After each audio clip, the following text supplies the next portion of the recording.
posgrado, las condiciones de mejoramiento de los planes y programas de estudio y además el ejercicio profesional, en donde todavía en los años 90 y estos 2000, quien cobraba más por una consulta de carácter psicológico eran los chamanes, las señoras que hacen las limpias, y todavía en ciertos campos de la cultura mexicana tienen mejor acreditación estas profesionales del comportamiento y de la salud mental en esa área de la cultura, que son los que, a diferencia de los psicólogos formados en licenciatura, posgrado de maestría y posgrado de doctorado, tienen un difícil camino para poder ejercer la profesión.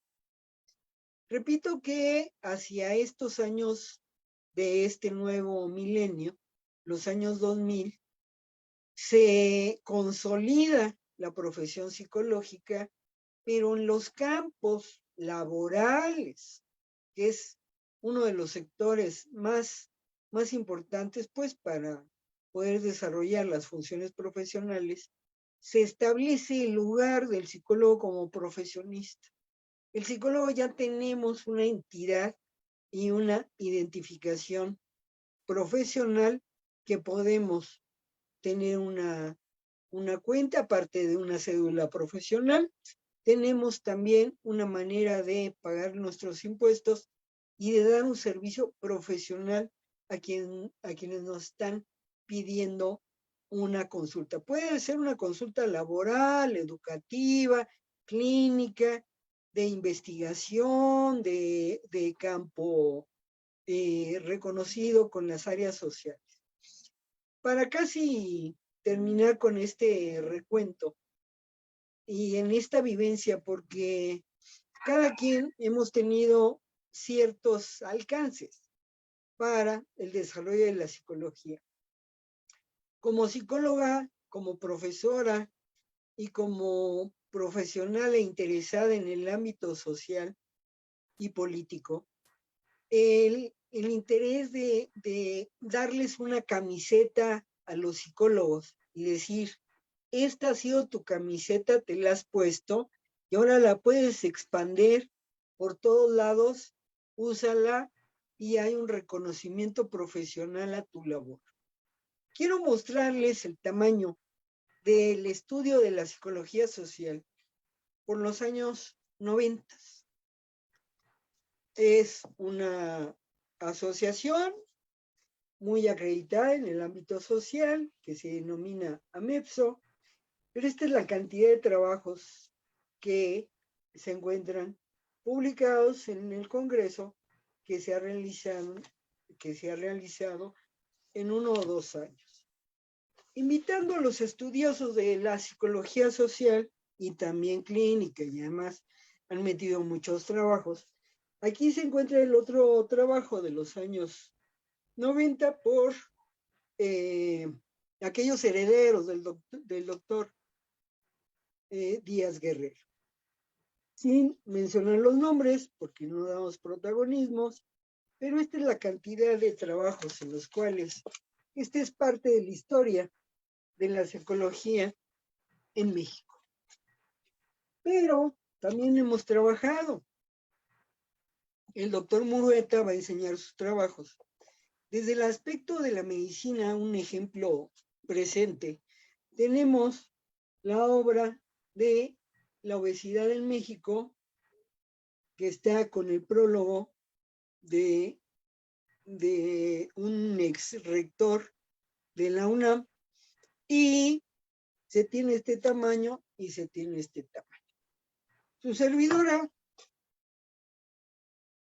he realizado este trabajo de la psicología de la obesidad, primer trabajo en el área de la salud, que ha competido con este tamaño de el libro de la psicología, de la obesidad en México. La obesidad en México, para terminar, no era un tema de estudio de los psicólogos. comienzo yo hace 35 años a investigar lo que es la psicología de la psicología de la obesidad, no contando pesos, ni contando tallas, ni medidas, sino la persona que tiene esta condición de salud. Y esta condición de salud es un factor de riesgo altísimo para su vida, para su estilo de vida y su calidad de vida. Comenzamos a labrar, a dar un camino, una pauta para el estudio desde la licenciatura, para todos aquellos trabajos que nos están refiriendo, lo que es conocer a la persona que tiene una condición de salud, en un caso particular, enfermedad crónico-degenerativa, pero además tiene ansiedad, depresión, un estigma social, tiene una discriminación, tiene edad, son niños, son niñas, son adolescentes, son adultos, son viejitos, y se les dice, come esto, y te vas a motivar para poder seguir las indicaciones del médico, tienes que hacer ejercicio, y tienes que hacer aeróbics, y tienes que hacer bicicleta, tienes que hacer muchas cosas. Esa es una visión en la cual el trabajo que hemos realizado en estos 30 años nos ha llevado a conocer más a la persona que el tipo de grasa, si es una grasa masa, si es una grasa café, o qué tanto daño tiene la grasa para un funcionamiento. También lo conocemos y también por eso podemos hablar de este funcionamiento, grandote, acerca de lo que es la característica de la condición obesa. Y también hablamos de la persona y también hablamos de un proceso donde los psicólogos tienen un campo de desarrollo profesional. Con esto involucramos a las normas, tuvimos la oportunidad de participar, aunque sea de manera indirecta, sobre la reforma de la reglamentación para el tratamiento integral de la obesidad. Resulta que a partir de 1998 y oficialmente ya en este nuevo milenio, el psicólogo forma parte del equipo multidisciplinario para tratar esta problemática y también para tratar los trastornos de la alimentación. Entonces nos vamos desde el bajo peso hasta una obesidad mórbida, en donde los psicólogos de todo el país tienen que estar en un consultorio médico de enfermería, o sea, en un establecimiento multidisciplinario del mismo nivel que el médico, para dar una atención integral y adecuada para las personas que tengan este padecimiento. Es un logro científico, es un logro profesional, pero es un logro en el cual, si no se sigue estudiando día a día, tendríamos el problema no de quedarnos en el sedentarismo, sino quedarnos a la distancia del conocimiento científico mundial. Este próximo 3 de marzo será el Día Mundial de la Obesidad, donde vamos a estar presentes en esa celebración, pero además con el gusto de compartirles también a todos ustedes una revista científica.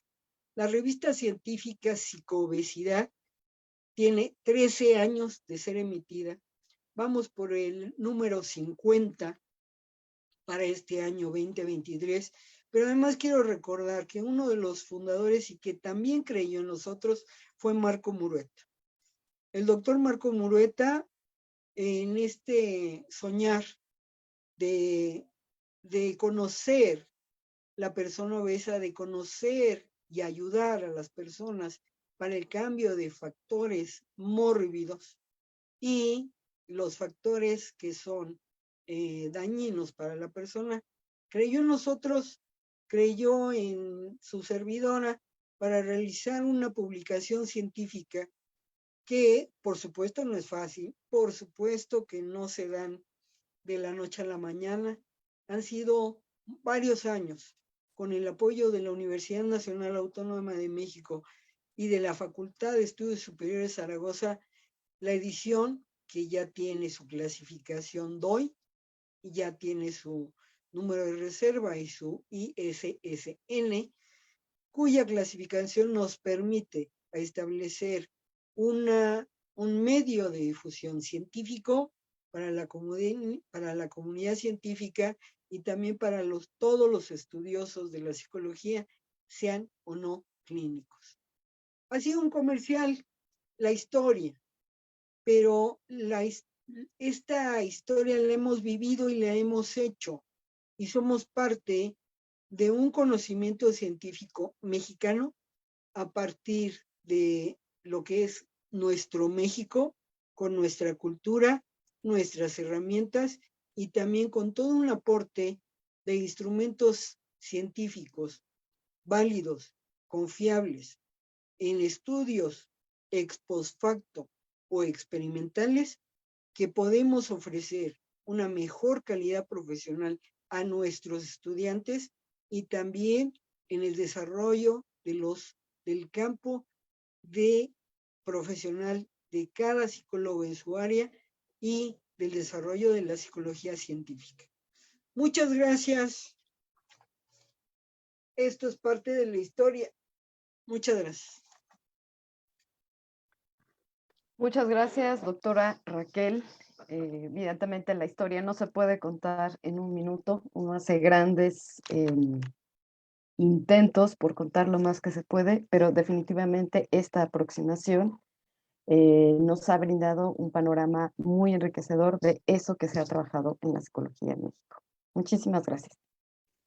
Lucy. Bueno, pues tenemos la participación del maestro Mario Bravo. Estoy viendo si ya se pudo conectar porque tenía alguna dificultad. ¿No, verdad?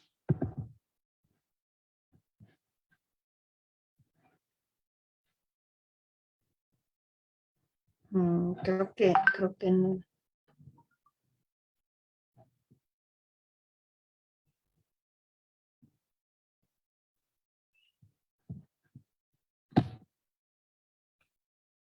A ver.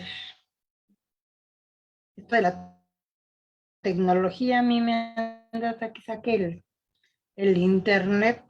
Me anda haciendo travesuras ahora sí. Yo bien. Si alguien quiere preguntar Sí. mientras, si alguien quiere aproximarse en una reflexión, con mucho gusto. Mientras damos el espacio a Mario. A nuestros compañeros, ¿sí? Para que no se nos estrese. Hay que estudiar tanto, no, sino precisamente ponerse la camiseta a veces y también escuchar las otras profesiones desde el punto de vista de lo que uno está haciendo. Si hago un cierre, este gusto mío por estudiar el cerebro también me llevó a conocer los aspectos psicofisiológicos de la conducta humana y con ello los aspectos fisiológicos en donde tiene un gran papel grandes sistemas.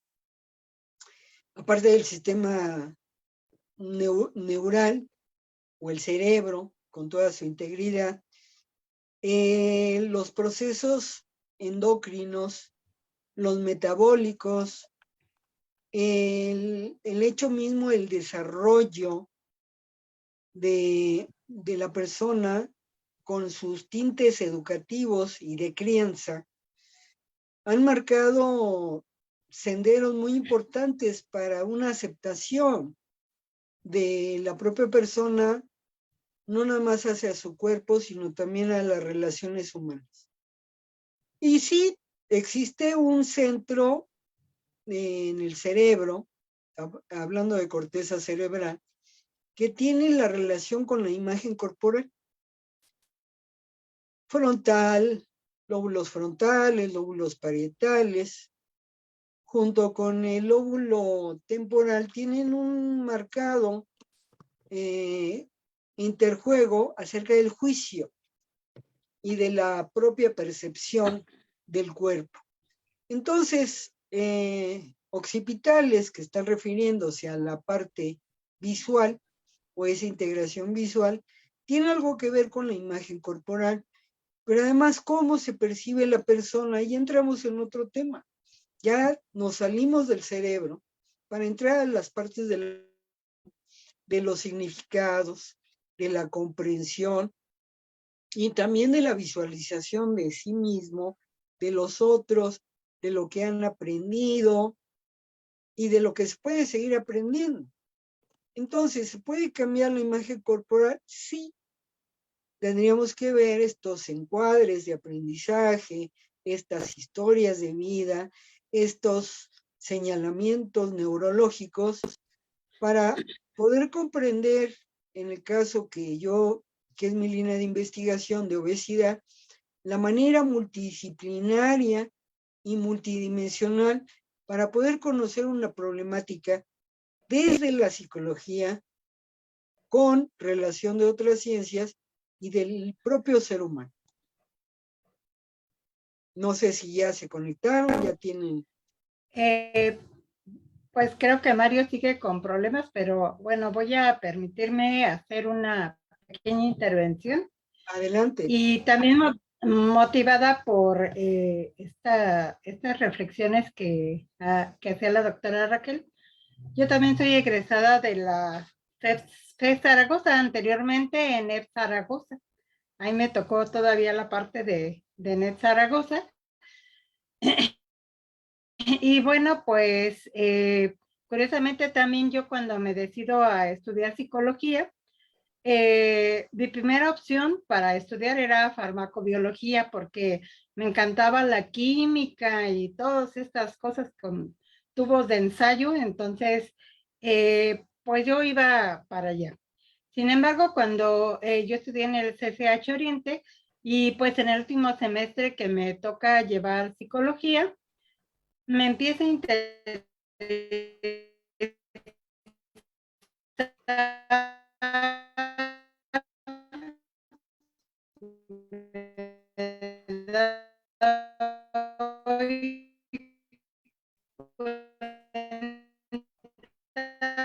de que hay muchas cosas que yo había mente sin saberlo, ¿no? Yo ya trabajaba, no entré tan chiquita a la ENEP, entonces entré ya de 24 años y me doy cuenta en la prepa, que todavía tenía como 23, pues que había estado ayudando a compañeros en su proceso de seguir estudiando en los sistemas abiertos, que a los 14 años había sacado un grupo de señoras por accidente, mi mamá ya no lo pudo hacer y me dejó ahí el grupo de alfabetización y pues yo no sabía qué hacer y inventé cosas, se me ocurrieron cosas. También había estado estuve participando alrededor de 10 años en un centro en una organización social que sin fines lucrativos, en donde trabajábamos en Nezahualcóyotl, era mi lugar de residencia, ciudad de Nezahualcóyotl, y ahí trabajábamos con sobre todo familias, niños, pero sobre todo tratando de que los chicos que tenían adicciones pues fueran integrándose a un proceso que les permitiera tener otro horizonte y poder pues plantearse la vida de otra manera. Entonces ahí, por ejemplo, a veces les decían, pues es que yo quiero ayudar en algo. Ok, éramos un grupo multidisciplinario, lo diría ahora, en ese tiempo yo decía que estudiábamos muchas cosas, ¿no? Porque había pues dos chicos que estudian sociología, uno que estudiaba economía, yo que estudiaba psicología, o que estaba pensando ya en la idea de la psicología.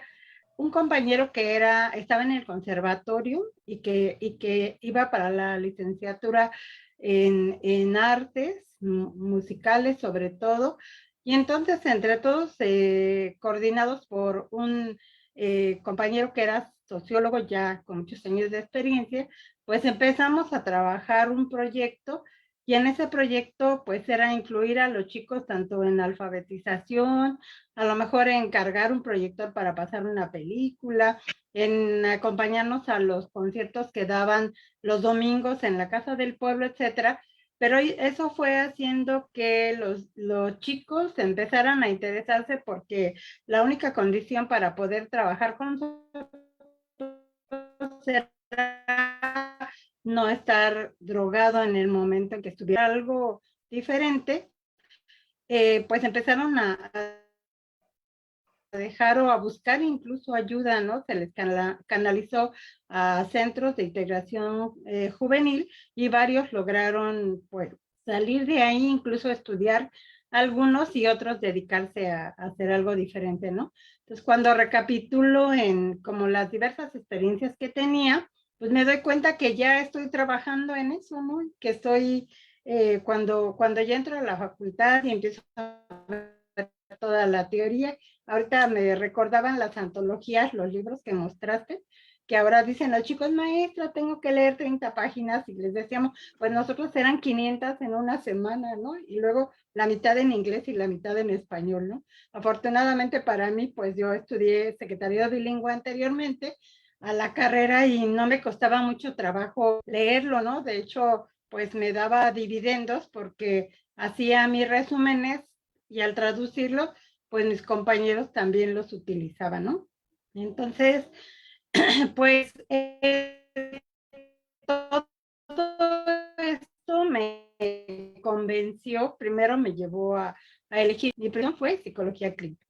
Posteriormente, pues ya en la facultad se llevan todas las áreas, no es al final llevas una especialidad, ¿no? Sino tener que pasar por las 4 áreas, y me doy cuenta de cómo el trabajo que estábamos haciendo en ese centro también era interdisciplinario, multidisciplinario y transdisciplinario, ¿no? Es como la psicología aportaba un pedacito de muchas cosas para el bienestar de bueno, es que estoy en la personas, computadora de él.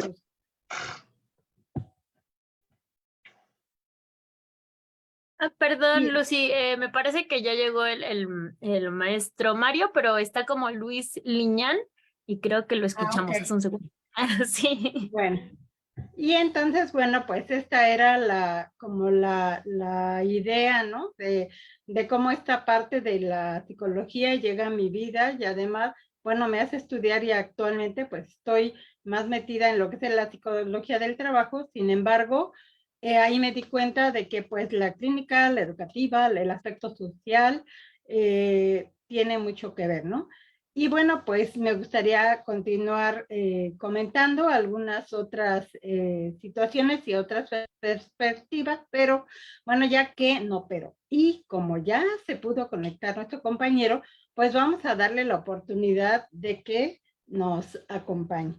Me voy a permitir hacer una pequeña semblanza de Mario. Mario Bravo es máster en capital humano, es máster en psicoterapia gestal, es director fundador de Brain Company and Company desde 1995, y ha sido catedrático de la psicología de la Universidad Autónoma de Coahuila, ¿estoy bien? UNANE, EPUM y UAPN. Es conferencista nacional e internacional, y pues le damos la bienvenida, ya que la tecnología ha permitido que esté con nosotros acompañándonos. Y adelante, Mario.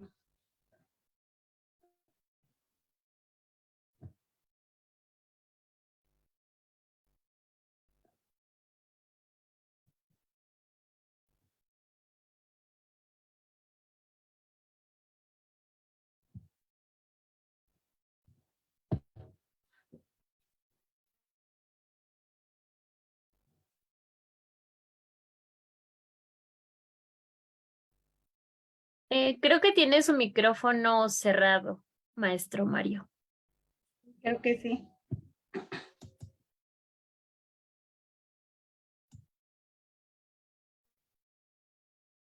Y el organizador de la sala puede abrirlo.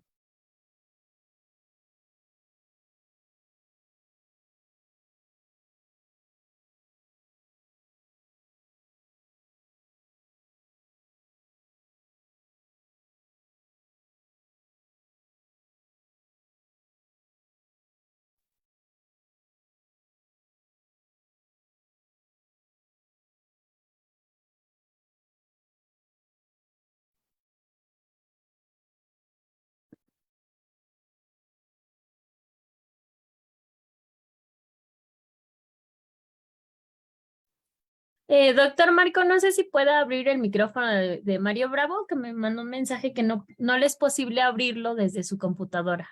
No, el anfitrión no puede abrir el audio. Le estoy poniendo solicitar para reactivar audio. Ahí está, Ya ya. creo que ya pude, Marco. Sí, por fin. Ya lo No, escuchamos. Bueno, Mario, eres ahora grandioso, Marco. tu Yo creo cámara, que- por favor. Yo creo que querías que hablara primero contigo, Marco, para poder hablar. Te saludo afectuosamente, Marco. Igual, Mario, ¿puedes abrir tu cámara? A ver, ahora déjame pelear un poquito con la cámara. ¿Dónde está el icono de la cámara? A un ¿Dónde? costado del icono del micrófono, en la parte inferior de su lado izquierdo, si despliega un poco el mouse Donde por su dice pantalla. detener video, Ahí, exacto, hay que activarlo. dice, bueno, lo habré activado, dice iniciar video. Si dice iniciar video, seguramente sí, vamos a esperar porque aún no podemos verlo. Tampoco se pierden de mucho, ¿eh? Seguro que Mira, sí. le di. Ahí estará abriendo. Aún parece que ya va. Creo que ya va, ¿no? Sí. A ver, veamos. Pero no me veo. Si volvemos a intentarlo una vez más, lo quitamos y lo activamos. A ver si funciona. Dice HP. High Definition, me salen las opciones. Y se supone que ahí debería abrir. En donde está la cámara, solamente presiona la cámara, a ver si te da oportunidad. Sí, ya ves que tiene una línea, una diagonal roja. Sí, efectivamente, esa hay que Entonces le di desactivarla. clic, pero no me veo ni me ven, ¿verdad? Sí, si vemos en la lista de participantes, se ve que ya está abierta la cámara, Ah, pero algo como la está Mario tapando. Bravo. Algo la está tapando.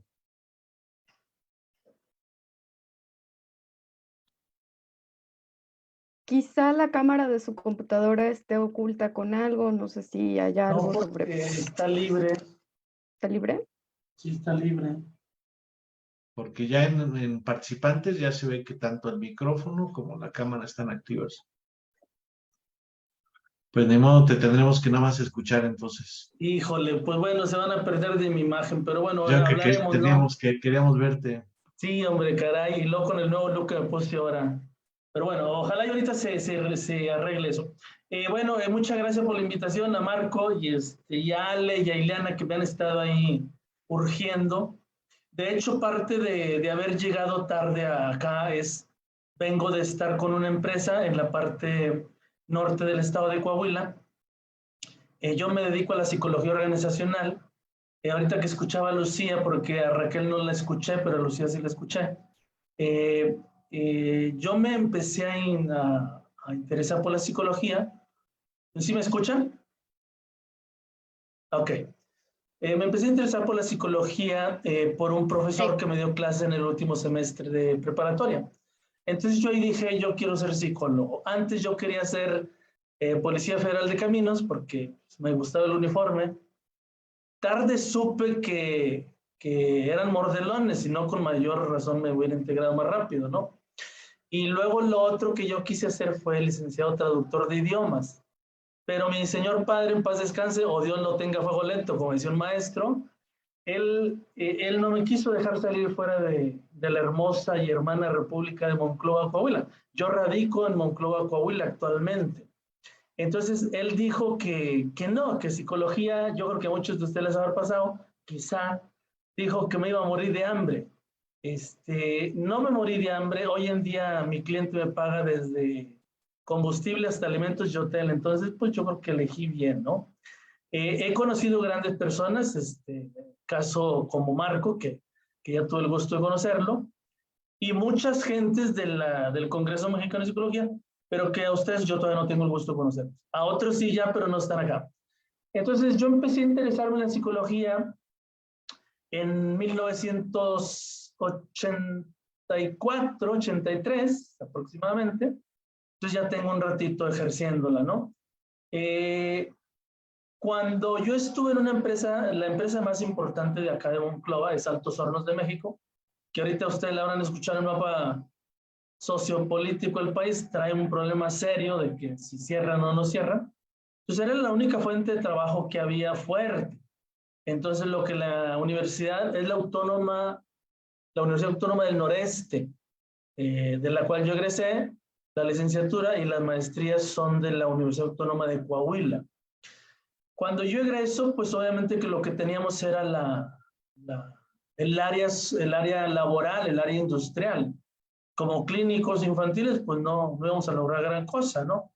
Y aparte también la cultura del psicólogo en esta región, pues no figuraba mucho, ¿no? Figuraba más el profesor, figuraba más el ingeniero, obviamente Paranza, figuraba el doctor quizá, o sea, lo demás no figuraba. Entonces, habíamos tomado una decisión muy fundada en el sentimentalismo y muy fundada en hacer el bien, ¿no? Pero lo que nos tenía la sociedad no era eso, ¿no? Entonces yo desde entonces empecé a interesarme por lo laboral, entré a la empresa esta, que era una empresa que albergaba a nivel nacional 16,000 trabajadoras entre empleados y trabajadores obreros. Entonces yo me empecé a interesar por la psicología desde entonces. Actualmente yo dirijo mi despacho que es Brain Coco, que significa Brain Consulting and Coaching, y doy servicio a mis clientes a lo largo de la República y Latinoamérica. He participado mucho entre educación, obviamente empresa, y lo que es socialmente dando conferencias. De hecho, cuando un programa yo se lo vendo a la empresa, yo la parte como algo integral, yo le ofrezco esa área social a escuelas, a grupos de gente de la empresa, sociedad, en lo social, perdón, y es lo que yo he hecho hasta ahorita en la actualidad. Ya tengo cerca de 35, 39 años ejerciendo esto. Ha sido una experiencia maravillosa, una experiencia muy bonita. También ya próximo a jubilarme, ¿no? De hecho, mañana renuncio con un cliente a un año que no voy a darme la nómina, pues para ahí armar mi potencial pensión, ¿no? Entonces, esto de la psicología yo ya tengo un ratito ejerciéndola y he conocido mucha gente maravillosa, entre colegas y la gente que uno le da el servicio, ¿no?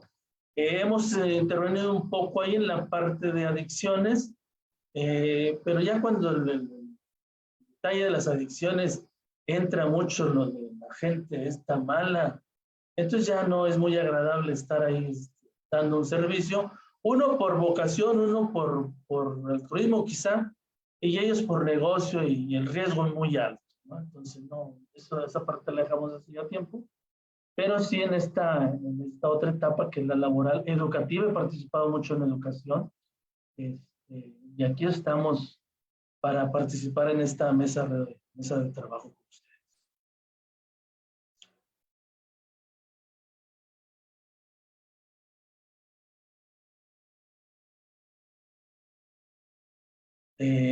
¿Me escucharon lo último?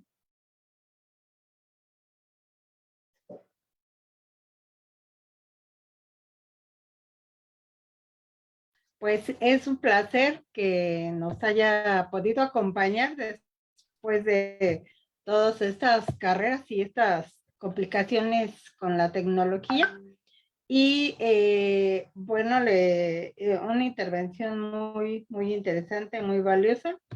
Le voy a dar la palabra ahora a quien nos está coordinando, a Carla. Carla Ileana Caballero Vallejo es licenciada en Psicología por la Universidad Michoacana de San Nicolás de Hidalgo. Es maestra en Educación y Docencia por esta misma universidad. También es profesora e investigadora de tiempo completo de la Facultad de Psicología. Y bueno, es coordinadora de publicaciones del Consejo Mexicano de Psicología y de la ALFEPSI. Entonces, tiene también muchos elementos que aportarnos sobre esta perspectiva, porque además pues creo que ha tenido oportunidad de incursionar en diversas áreas de nuestra disciplina. Muchas gracias, Lucy, por esa presentación.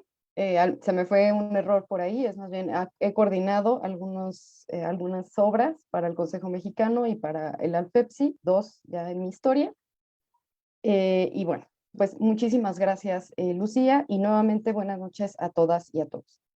En mi intervención voy a hacer un primer momento, bueno, así lo diseñé, como un contexto historiográfico, un poco bárbaro, diría yo, de la psicología en México. Y después hablaré un poco sobre la propuesta, o bueno, la idea en la que yo me entretuve para pensar esta mesa y que tiene que ver con la psicología indígena. Entonces, bueno, este contexto historiográfico que les decía se va a ver reducido por momentos a la historia de las instituciones. Otras veces lo voy a reducir a englobar muchos años en un periodo contextual por el tiempo que tengo de participación, pero finalmente el campo que me interesa es ir mostrando cómo es que se recibe a la psicología en México para ir pensando esas perspectivas en relación con una psicología indígena. Entonces, bueno, comienzo en un contexto latinoamericano. Finalmente sabemos que la psicología en Latinoamérica surge en 1880 con dos visiones muy generales. Una es una visión práctica que intenta apoyar a otras disciplinas de intervención en la comprensión de lo humano, que eran la medicina y la educación, y ambas disciplinas se ven influidas en ese contexto práctico desde la filosofía, ¿no? Que son mis dos visiones para la psicología latinoamericana. Es así que el primer trabajo psicológico es llevado en realidad en Latinoamérica y en México por médicos que intentarán pues difundir y hacer pues un estudio de las funciones psicológicas en una línea desde la filosofía católica para algunos países y en otros desde la filosofía positivista, ¿no? Sobre todo más cercanos al 1900, a 1920, con toda la introducción de la vida del modelo europeo a América Latina. En 1988 es precisamente Horacio Piñeiro quien funda el primer laboratorio experimental en Buenos Aires, que cabe mencionar es interesante porque no es psicólogo, sino que es un fisiólogo. Y es quien fundará también, una década más o menos después, la Sociedad de Psicología. Ya para llegar a México, o al resto de Latinoamérica, será entre 1900 y 1930 más o menos que la psicología encontrará una cabida en otros países, incluyendo a México. Sin embargo, México también tiene como una primer gran antesala hacia lo que se va a comprender, hacia la psiquiatría y hacia lo que va a ser el trabajo de la psicología, y que tiene que ver con el establecimiento de los hospitales psiquiátricos. Encontré no todas las fechas que me hubiera gustado, pero contextualizo algunas para reconocer que desde 1500 hay esta idea de salud de enfermedad que tiene que ver con lo mental. Bueno, en 1523 Hernán Cortés funda el Hospital para Leprosos en Taxpana, Sinaloa. En 1540 tenemos a Fray Juan de Zumárraga, que funda el Hospital del Amor de Dios para enfermos venéreos.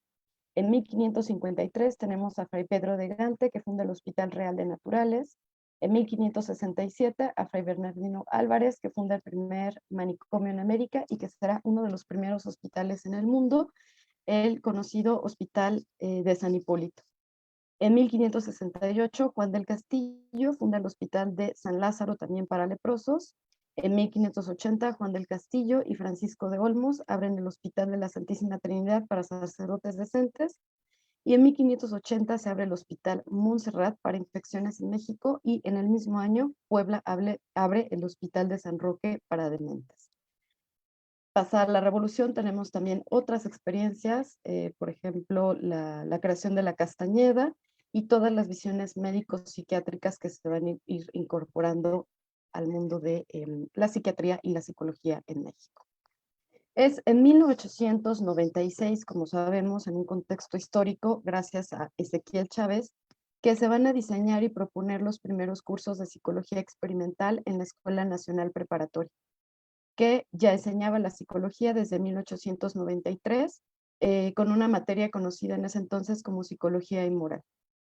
Y es Ezequiel Chávez quien bueno, sabemos que además estuvo enseñando psicología educacional y experimental, que realizó las traducciones al español de la obra de Titchener, y que tuvo además el atino de introducir el programa de psicología experimental, como definió su materia, en el que se incluían temas como la definición precisamente de la psicología experimental, la fisiopsicología, los fenómenos psíquicos fundamentales, la psicología de los sentimientos, la psicología de la inteligencia, la psicología de la voluntad y el carácter, que va, bueno, líneas temáticas interesantes, sobre todo me llama la de psicología experimental, psicofisiología y fenómenos psíquicos fundamentales, que van a marcar mucho de los primeros años de la psicología como ciencia en México, como bien lo comentó la doctora Raquel Guillén.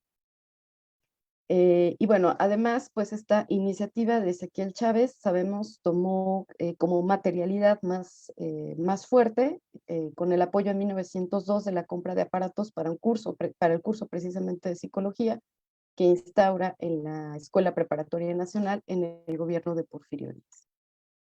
Para 1916 vamos a tener la inauguración del primer laboratorio como tal, experimental, en la Escuela Nacional de Altos Estudios por Enrique Aragón, que, bueno, una particularidad es que no va a estar enfocado precisamente a la psicología, sino que está enfocado a la educación, y está concebido más bien como un laboratorio de demostraciones de fenómenos psicológicos aplicados a la educación, y que se va a basar en los experimentos precisamente del famoso Wundt en Leipzig. Para 1920 tendríamos en México nuestro primer libro, Los principios de la psicología, a cargo de Bernardo Gastelum, y en 1964 y 1965 darían lugar a la presencia de dos nuevos grandes e importantes laboratorios en México, uno de ellos en la Torre de Humanidades, en Ciudad Universitaria, y el otro en Jalapa, donde su objetivo también es la investigación en la conducta de animales, y ambos laboratorios van a coincidir en que centraron su atención en el condicionamiento operante. En Jalapa, este estudio tendrá lugar a través de la conducta de una rata en clase. Hay historias muy, muy interesantes de este evento. Y en la UNAM, en la Torre de Humanidades, se tenía una caja de salto para gatos con la finalidad de estudiar la conducta de los mismos, donde también hay historias muy, muy interesantes. Nombres pues destacados de este trazo histórico, por ejemplo, está Emilio Ribes, Gustavo Fernández, Florente López, Víctor Alcaraz, Arturo Bouzas, entre otros muchos que uno puede ir citando de manera, pues no solo de manera de catálogo, sino que puede ir haciendo unos contextos muy interesantes precisamente de cómo la psicología en México se va a ir creando. También está la presencia, por ejemplo, de José Mesa Gutiérrez, que organizaría además el primer manicomio general, Enrique Aragón, que funda el Instituto de Psicología y Psiquiatría de la Universidad Nacional, entre muchos otros autores. Para 1937, entonces, tendríamos ya en México el primer plan de estudios en la capital, y para 1950 ya existirían dos grandes planes de estudio de psicología en México. Para el 59 se fundaría la carrera de psicología en la UNAM, y para el 60 ya tendremos 11 programas en el país que se van a ir acumulando hasta los más de 290 con los que ya contamos en la actualidad. 1939, sin embargo, será un año interesante para México porque va a dar un giro a la visión de la psicología que se había, digamos, como introducido el concepto de enfermedad mental solamente a través de la psiquiatría. La psicología trata solo aquellas conductas normales, pero tenemos dos grandes influencias: la psicología experimental, que va a derivar o fue a derivar, también como lo comentó la doctora Raquel, en la psicología conductual, después en la psicología cognitivista, pero decía, el 39 da un giro interesante con la introducción también del pensamiento de muchos de los refugiados españoles. Pascual de Roncal es uno, a mi parecer, de los más interesantes, porque va a introducir precisamente al campo de la psicología las ideas de Dilthey, de Heidegger, de la psicología de la Gestalt, que harán que en 1955 se conviertan estas ideas en la antesala para que la Universidad Iberoamericana introduzca la perspectiva humanista, y que logrará que, por ejemplo, en 1967, en las ideas de Juan Lafarga, con el enfoque centrado en la persona, se formen psicólogos en psicoterapia autodirectiva, será terapia centrada en el cliente. Instituciones en México que además son influidas por este giro histórico, por esta introducción hacia una nueva perspectiva o eje teórico en la psicología, pues van a ser el ITESO y precisamente la Universidad de Coahuila, que hasta la fecha pues continúan con una influencia significativa de esta visión o de esta corriente que conocemos o denominamos como humanista. 1940, no mucho muy alejado precisamente de la introducción hacia el eje humanista, va a permitir ahora la introducción del psicoanálisis, que va a tener como influencia al psicoanálisis argentino, al psicoanálisis argentino, más que al psicoanálisis europeo. Es una lectura de ese psicoanálisis argentino, y también pues una influencia notable directa a ese psicoanálisis de la medicina y la neuropsicología. Es así que 1940 y 1950, de acuerdo con Galindo, serán una mezcla entre el psicoanálisis, la psiquiatría y la psicometría. Bueno, en otro texto que tengo, pero que no pude encontrar, no sé por qué, creo que lo dejé en otra computadora, pero bueno, la idea general de ese texto introductorio versaba en que el psicoanálisis ingresa a la cultura mexicana precisamente por tres grandes vías. Una es la literatura, otra es la experiencia Le Mercier, y finalmente digamos, de los contextos más amplios para pensar el psicoanálisis en México está en la vía universitaria. Las dos primeras, la vía literaria y la experiencia Le Mercier, pues son abordadas por diversos autores. Rubén Gallo, a mi parecer, es uno de los más significativos en esta historia, en su trabajo de Freud en México, que marca precisamente este texto y esta idea como la incidencia que además también Freud iba a tener o va a tener en la ensayística de Octavio Paz y Salvador Novo, ¿no? Pero es una historia, en el caso del psicoanálisis, que podemos encontrar también en otros autores, como por ejemplo en Samuel Ramos, con Psicoanálisis del Mexicano, Rubén Páramo, con Psicoanálisis en México, con José Vasconcelos, a propósito del psicoanálisis, que más que un acercamiento positivo, diríamos, o a favor del psicoanálisis, es un acercamiento que critica precisamente pues las formas de la introducción y la perspectiva del psicoanálisis para entender y comprender lo humano y la conducta o el psiquismo. Existen muchísimos nombres. En el momento que pensaba en este trabajo, pienso en Rodolfo Álvarez del Castillo, en Guadalupe Rocha, en los que ya comenté, que, bueno, finalmente también podemos, si hiciéramos un contexto de esta historia, pues es un psicoanálisis que atiende más como a intentar describir, desglosar, pues reformularse en la cuestión de el mexicano, ¿no? Y leer al mexicano desde el psicoanálisis. Bien, y la tercera vía, ¿no? Por la que es precisamente a mi juicio la vía más leída o sobre la que se ha historizado más en el psicoanálisis en México, es precisamente la de la universidad. Una vía que además invita una lectura histórica, una lectura crítica, una lectura que debe ser mucho más contextual, que va recapitulando precisamente la presencia del pensamiento freudiano, pero en las propuestas curriculares de las universidades mexicanas, que es un fenómeno interesante porque además en muchas no es leída como psicoanálisis, sino va tomando como otros nombres que la aproximan al psicoanálisis.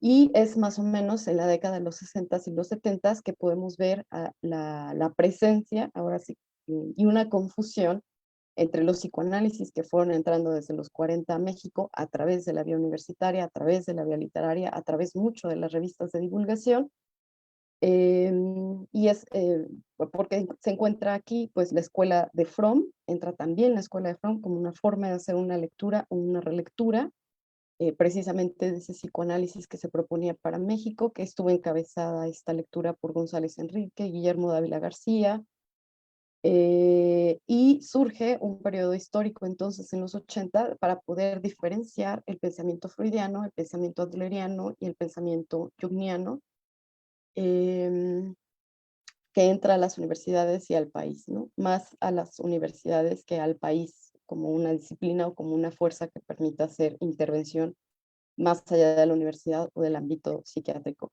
Hay un texto muy interesante de estas variedades que recordé también, un texto de Carlos Monsiváis que se llama Las variedades del México freudiano, que permiten contextualizar de una manera grata, como en Rubén Gallo, ese psicoanálisis en México.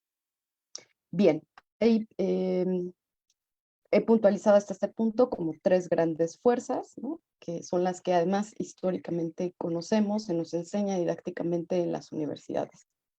Desde luego que hay otras categorías o hay otros autores que hacen otras categorías. Edgar Galindo, por ejemplo, hace una clasificación, a mi juicio, muy divertida, en tres grandes momentos de la historia de la psicología en México, que va desde 1986 a 1990, y que clasifica en tres grandes conglomerados, ¿no? La formación de la psicología en México, que él coloca del 86 al 58, la expansión de la psicología, que va del 39 al 90, donde además de expandirse a las universidades, pues se empiezan a formar muchos otros organismos, sociedades, revistas, es decir, se institucionaliza mucho más la psicología, pero también hay un avance importante y significativo de la investigación y la publicación de la psicología en México. Bien, en esta misma categoría que él hace, bueno, habla de la coexistencia de diversas escuelas, el freudismo, lo frommiano, lo fromarxista, lo lacaniano, nos coloca frente a las escuelas cognitivas europeas tradicionales, como la escuela de Piaget, la psicología cognitiva estadounidense, el conductismo, el gestaltismo, la psicología humanista de Rogers, etc., etc. Bueno, no, etc., etc. Digamos como otras, como 5 grandes corrientes que van a estar presentes en esa psicología en México. Bueno, entonces retomo. Hasta este punto he mencionado 3 líneas generales que han ingresado a México en el campo de la psicología, una antesala desde la que parte de la historia de la salud mental con la creación de los hospitales y una diversificación en 5 perspectivas a través de la propuesta de Edgar Galindo. Un ingreso que aquí sí caracterizo como una importación que desconoce en su carácter científico a la psicología de los pueblos prehispánicos.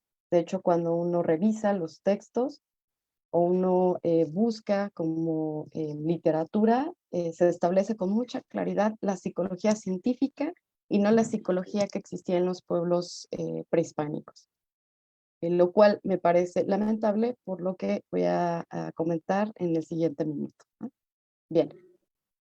Cuando nos desplazamos al exterior del contexto mesoamericano, descubrimos que la llamada psicología indígena pues se ha desarrollado ya desde hace medio siglo en el continente asiático, es decir, no es una psicología nueva, donde se constituye como una tradición crítica, potente, importante, influyente, que promueve un saber específico psicológico propio. Y vuelvo a poner el acento, promueve un saber psicológico propio, específico de cada pueblo, que no está importado y que no es universalizado, ¿no? Como es creo yo, la cuestión de la historia en México. Hay un micrófono abierto. Bueno, En esta misma psicología indígena también hay una propuesta equivalente a la asiática en África, la psicología africana, que también tiene una larga historia como la asiática y que, reitero, tiene que ver con la posibilidad de regresar al saber de los pueblos y pensar la psicología que hay en esos pueblos.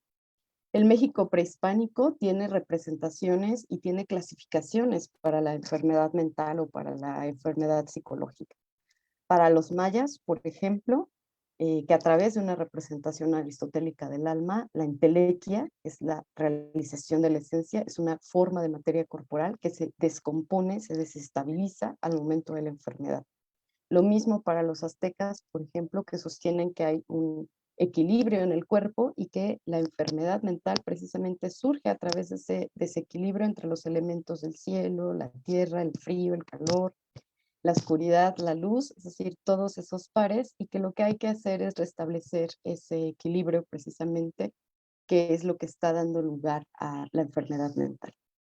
Las psicologías mesoamericanas, mayas, purépechas y todos los grupos que conocemos, me parecen interesantes en la psicología que proponen porque precisamente rompen con un reduccionismo dualista, individualista, que es el que caracteriza a la psicología europea y a las psicologías que hemos ido importando a México, al reducir el psiquismo a un estado anímico ideal que aleja al sujeto del universo de la sociedad y del propio cuerpo.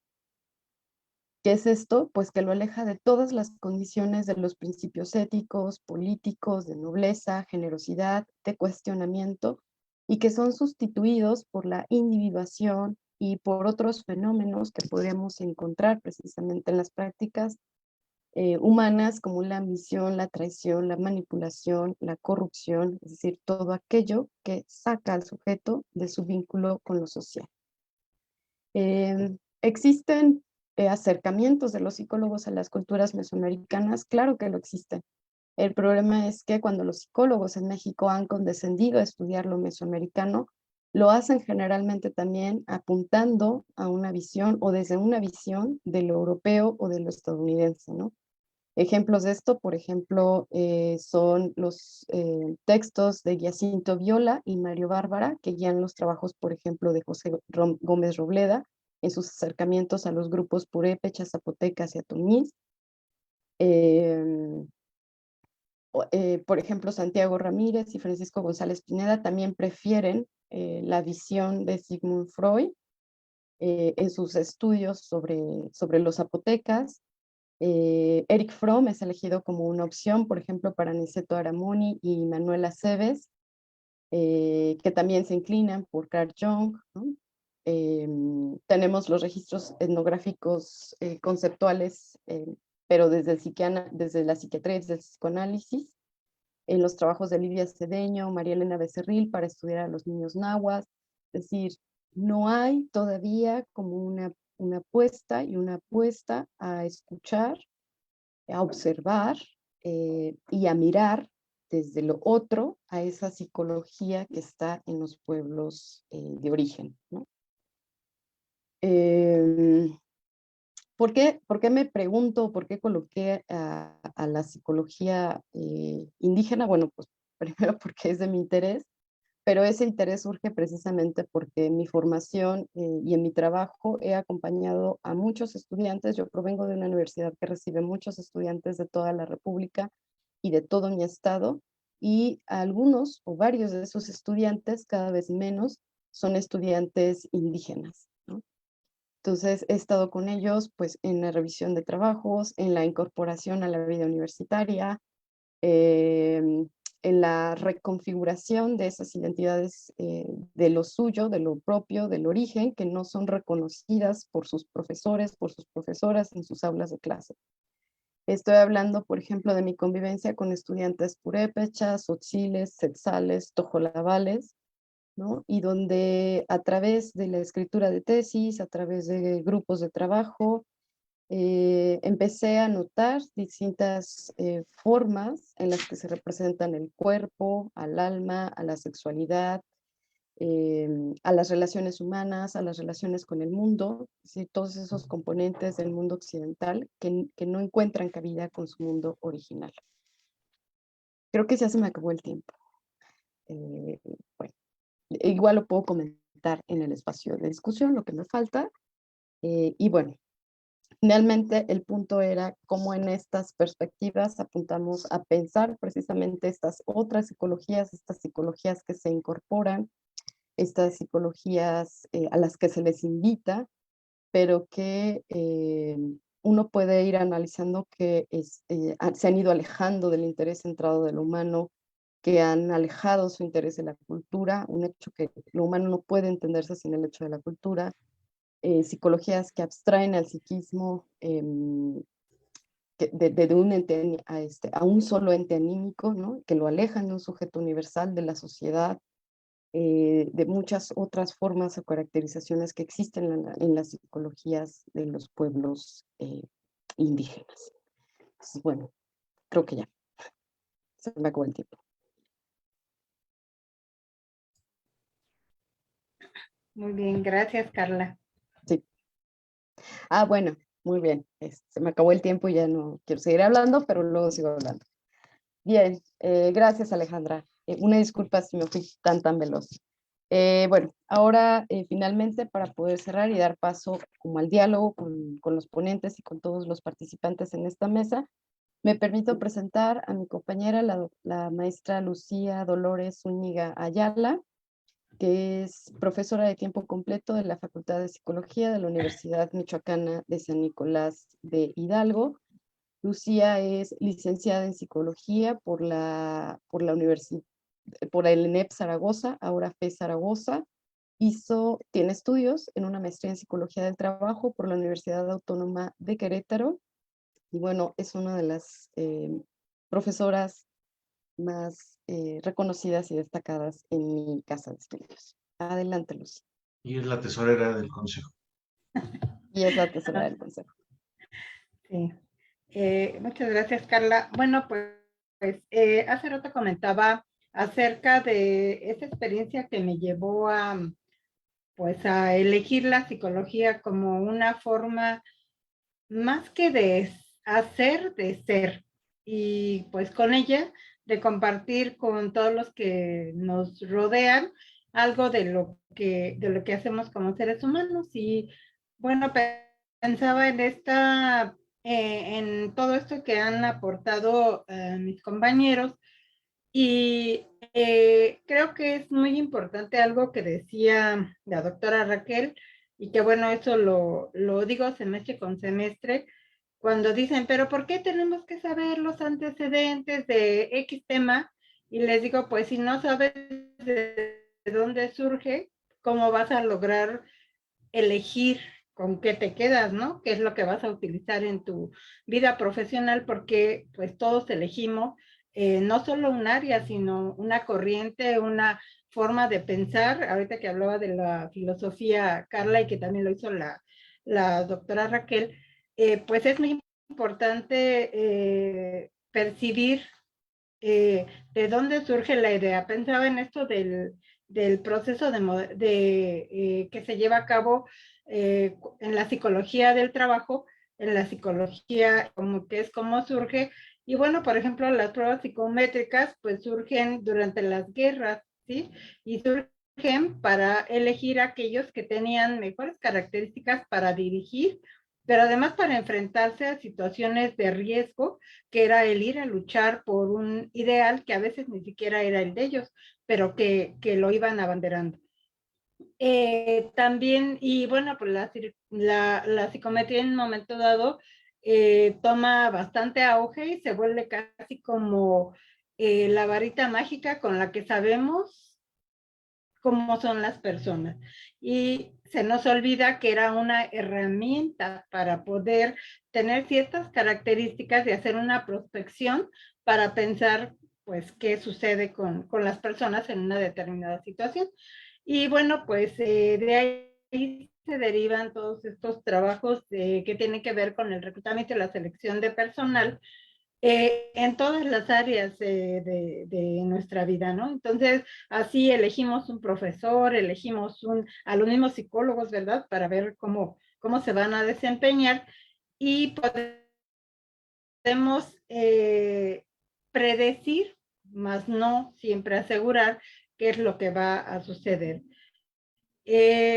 Cuando revisaba con los estudiantes que me ha tocado dar diferentes materias, esta parte de la historia, pues es importante porque me encontraba en un texto que decía, hablaba de la motivación y decía sobre la motivación, que es un término muy del corte humanista, decía, no es lo mismo lo que motiva a un empresario que lo que motiva a un trabajador. ¿Por qué? Porque el empresario está percibiendo hacia dónde va su empresa, qué le va a generar, y si no logra ubicar que están trabajando personas con persona, pues él es una persona y de repente pareciera que eso se olvida. Entonces, pues va a tratar a los otros como les estoy pagando, les estoy dando trabajo y pues tendrían que poner todos sus conocimientos a mi servicio, ¿no? Y esto hace que la idea y la perspectiva de cómo hacer esta relación humana, de cómo establecer esta relación humana, pues cambie bastante que en aquellas situaciones donde pues sí se puede ubicar que las personas trabajan con personas y entonces pues se busca que la condición, aun cuando estamos en este sistema, pueda ser un poco más equitativa, ¿no? Entonces, algo que me pareció interesante del tema que tenemos que desarrollar fue precisamente que tenemos muchos datos históricos y ahorita que recapitulaba Carla sobre todas estas diversas que llamamos psicologías, pero que yo digo, formas de ver la psicología y de explicarla, de estudiarla y de generar argumentos teóricos y científicos, pues no son más que partes de una sola psicología, ¿no? La psicología es una, la psicología, si la vemos en pedazos, es como cuando vamos exactamente en el modelo médico y al cardiólogo no le interesa qué pasa con los demás elementos del cuerpo humano porque él estudió cardiología. El nefrólogo pues se va a dirigir a eso y pues si está funcionando el otro y le provoca una alteración en su diagnóstico, pues lo va a atender, pero si no, pues se va a enfocar a eso, ¿no? Entonces, el ser humano ni en la medicina ni en la psicología está dividido y está partido en las personas, somos una sola, tenemos toda una historia detrás de nosotros, un desarrollo, y desde ese desarrollo también logramos percibir al mundo y lo que vamos a hacer nosotros en ese mundo de una cierta manera, ¿no? Entonces, pues creo que lo interesante de esta temática es eso que han dicho mis compañeros, desde dónde vemos lo que vamos haciendo, porque también trasciende en esta formación que vamos ayudando a que se dé en los que nos siguen, ¿no? Lo que escuchamos es, pues, somos docentes o hemos estado trabajando como docentes, incluso cuando trabajamos con las organizaciones, pues también formamos gente. Entonces, esta formación para el trabajo va a tener un resultado si la vemos desde la perspectiva de ambos, del trabajador y del empresario, o si la vemos desde cada una, ¿no? Entonces, pues quiero cerrar aquí mi participación, porque soy como Carla, revisé tantas cosas que ya no sé ni cuántas me quedaron en el tintero. Sin embargo, sí me parece importante que hagamos esa reflexión. ¿Hacia dónde vamos? Hacia como formadores, como profesionales, qué es lo que queremos, qué es lo que esperamos que suceda con la psicología. Y pues dejaría un poco la pregunta abierta para todas las participaciones. Muchas gracias. Muchas gracias, Lucy. Muchas gracias, doctora Raquel, maestro Mario. Bueno, ahora me gustaría que pudiéramos abrir unos 15 minutos para hacer plenaria en relación a, bueno, que los participantes escuchas de esta mesa, si quieren plantear alguna pregunta, si quieren hacer un comentario adicional, lo que les haya llevado a pensar, a sentir, a sugerir, a cuestionarse, y bueno, que podamos de esta manera abrir un poco el diálogo. Estoy viendo el chat. Muchas gracias, Alejandro. Escribe excelente participación de las y los ponentes y muy enriquecedora información. Así es. Muchas gracias, Alejandro. ¿Habría alguna cosa, si quieres abrir tu micrófono, que quieras comentarnos?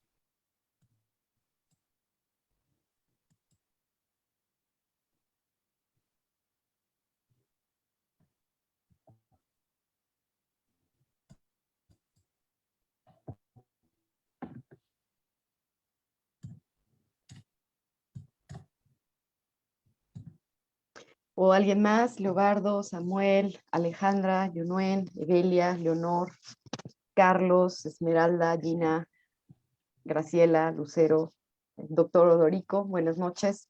Lo voy viendo. Doctor Marco, José, Nadie se anima, entonces pues yo adelante. podría animarme como siempre, pero bueno, ya estaba animando, creo, Samuel también. Odorico. Bueno, Adelante, adelante. adelante, Marco. No, es que Samuel está como fantasma hoy. Estoy como bicolor aquí, hombre. Hay que poner el Sí. fondo de pantalla y me veo peor. Tiene que estar muy cerca, ponerle en la configuración de tengo una pantalla verde, algo así, en la configuración de la imagen. Tiene otra personalidad el día de hoy. Es como en la psicología indígena, es alternativo a muchas Sí. individualidades. Ahí está, mira, nomás salió al revés las El letras. logo. Ujú. Ajá. Bien, adelante, doctor Marco. Primero Samuel, Odorico y yo me reservo porque después de ellos. Está Muy bien. Leobardo también. Entonces, no sé quién quiere. ¿Comenzamos Samuel, Odorico y Leobardo? ¿Les parece bien el orden? Sí, Ya Mario Bravo, ya está, Muy mira, bien. ya se puede ver a Muy Mario. bien. ¿Ya Bien. me ven? Ya, por fin. Ya te vemos. Muy bien, adelante, doctor Samuel. gracias. Primero, pues muchas felicidades a las y los 4 que estuvieron hoy. Una información bastante interesante al estar viendo este bosquejo y hago como la retrospectiva de lo que platicábamos la semana pasada y creo que esto está enriqueciendo algo que planteamos la semana anterior y que creo que un poco a propósito no quise abrir el grupo de historia de la psicología, eh, sino un poquito más adelante para poder nutrirnos de todos compartirnos, porque coincido que cuando empezamos a participar en este tipo de mesas de reflexión, encontramos un mundo de información que de repente ya no sabemos ni para dónde empezar a revisar. Si vemos al centro, al sur o al norte, pero creo que debe de sentar muy bien las bases para hacer una psicología mexicana y dejar esos sueños que empezaron ahí como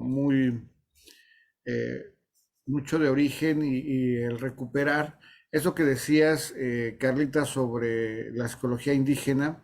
Es trabajo que hemos estado revisando también. Acá tenemos pueblos originarios en Morelos y que se han ido revisando sobre bases de usos, costumbres, analizar varias formas.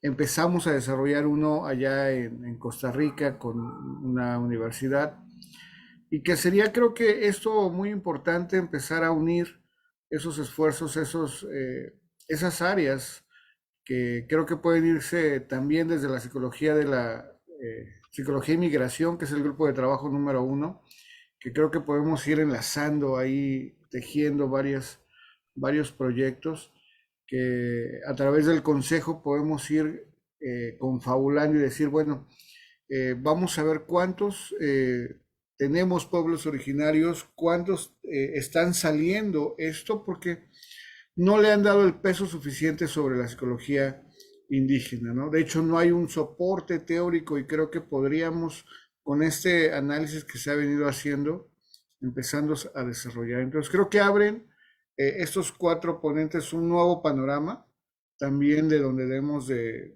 seguir andando. Hasta ahí, felicidades, creo que una visión muy completa, muy amplia Y bueno, hasta aquí dejo mi participación. Muchas gracias. Muchas gracias, doctor Samuel. Doctor Leobardo, adelante. Buenas noches. También yo llegué y solo oí las dos últimas intervenciones, me disculpo, pero con base en lo que escuché, creo que algo muy importante que siento yo que debe recuperarse es esta situación de la pluralidad en las visiones, no solo creo que en la psicología, sino en el panorama cultural del mundo, en este caso, bueno, pues desde México.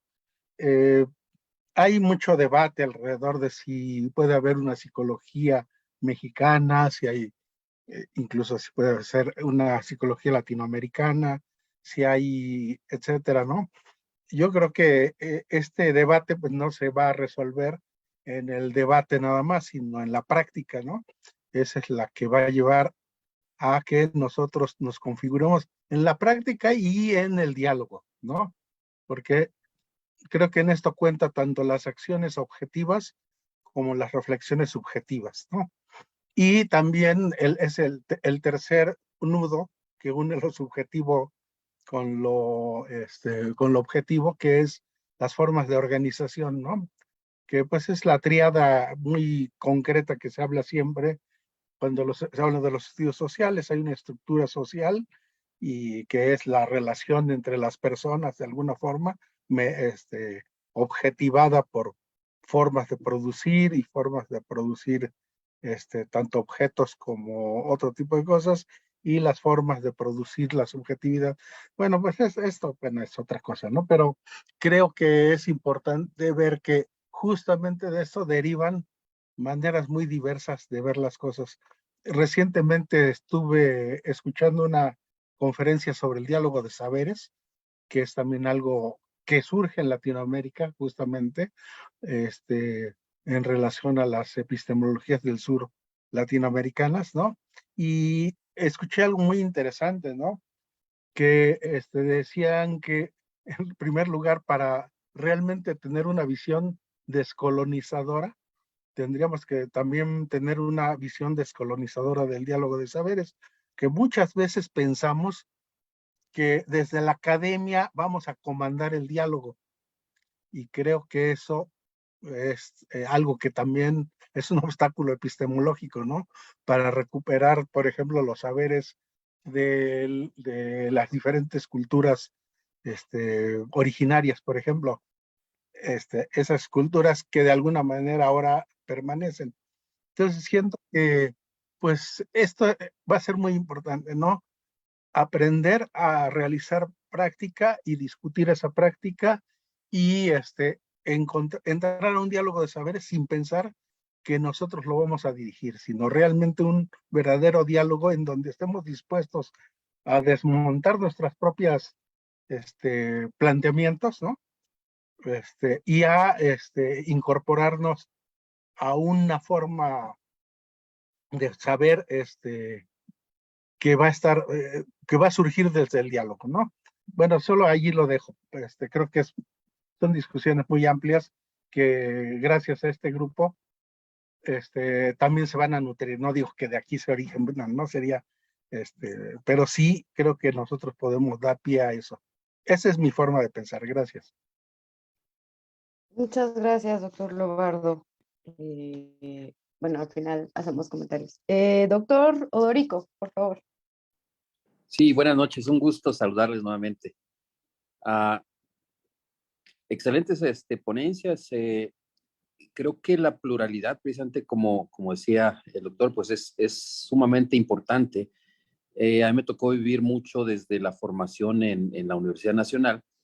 Me tocó también vivir en varias partes de la República. Finalmente llego hace 20 años aquí al norte de la República, al noroeste exactamente, y me encuentro con también una diversidad de opiniones acerca de, sobre todo las evaluaciones en cuestiones, evaluaciones de personalidad. Al subirme yo a la frontera, veo que la importancia de la psicología mexicana porque mucha gente precisamente está aquí en la frontera, pues con mucha influencia, sobre todo de las teorías o de los ejercicios o la misma praxis americana, ¿no? Entonces, sin embargo, la comprensión la cultura de los habitantes de la frontera, al ser mexicanos, requieren precisamente un conocimiento de la idiosincrasia tal cual, ¿no? Es bien importante también la diversidad también de etnias aquí en el norte, porque podemos hablar yo creo que hay también investigaciones de los mayos, los yaquis, los kikapú, etcétera. Entonces, hay una gama cultural también que es objeto de estudio a nivel psicosocial, que sin lugar a dudas, pues nos permite también ampliar otro conocimiento, aportación de la ciencia de la conducta, ¿no? Entonces, considero que este foro, el ampliar las opiniones, precisamente, si abrimos la participación de distintos colegas en todas las áreas generales de la República, creo que está enriqueciendo estas mesas precisamente de diálogo y la opinión de nuestra ciencia, ¿no? Entonces, pues felicidades y creo que vamos a seguir compartiendo sin lugar a dudas mucha información de los hallazgos que vamos teniendo. Muy bien, pues claro que sí. Muchas gracias, doctor Orico. Gina nos dice a todos, muy interesante cómo ha ido evolucionando la psicología y cómo hoy en día ha logrado abarcar tantas áreas, incluso hay psicología del deporte. Muchas gracias por su exposición. Bien, Lucy.